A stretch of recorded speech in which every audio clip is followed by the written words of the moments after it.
শ্বাস প্রশ্বাসের জন্য কোন গ্যাসটি অপরিহার্য? তো option A nitrogen, option B oxygen, option C carbon dioxide ও অপশান ডি হাইড্রোজেন। তো সঠিক উত্তরটি হবে অপশান বি অক্সিজেন। পরের এমসিকিউ কোশ্চেন 2, জলের স্ফুটনাঙ্ক কত? তো option A 90 degree centigrade, option B 95 degree centigrade, option C 100 degree centigrade and option D 110 degree centigrade. তো রাইট অ্যান্সার হবে option C 100 degree centigrade. Question 3, লাল গ্রহ নামে পরিচিত নিচের কোনটি? তো অপশান এ পৃথিবী, অপশান বি শুক্র, অপশান সি মঙ্গল অ্যান্ড অপশান ডি বৃহস্পতি। তো আমাদের সঠিক উত্তরটি হয়ে যাবে অপশান সি মঙ্গল।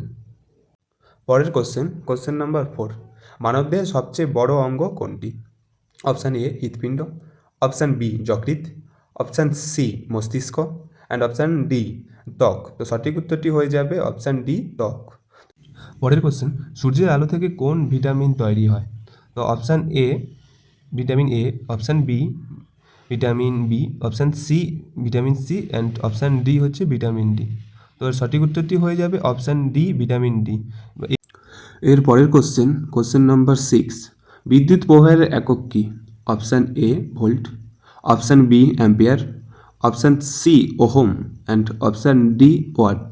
তো সঠিক উত্তরটি হয়ে যাবে অপশান বি অ্যাম্পিয়ার। পরের প্রশ্ন নম্বর 7, গ্রিনহাউস প্রভাবের জন্য প্রধানত কোন গ্যাস দায়ী? A oxygen, B nitrogen, C carbon dioxide and D হচ্ছে হিলিয়াম। তো সঠিক উত্তরটি হবে option C carbon dioxide. Next question number 8, উদ্ভিদ খাদ্য প্রস্তুত করার প্রক্রিয়াকে কি বলে? অপশান এ শ্বাসক্রিয়া, অপশান বি বাষ্পমোচন, অপশান সি প্রকাশ সংশ্লেষ, অপশান ডি অঙ্কুরোদগম।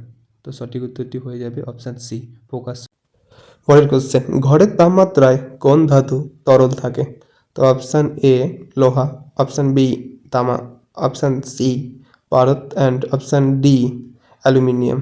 তো সঠিক আনসারটি হবে অপশান সি পারদ। প্রশ্ন নম্বর 10, প্রাকৃতিকভাবে সবচেয়ে কঠিন পদার্থ কোনটি? অপশান এ সোনা, অপশান বি লোহা, অপশান সি হীরা অ্যান্ড অপশান ডি রূপা। তো right answer will be C Hira.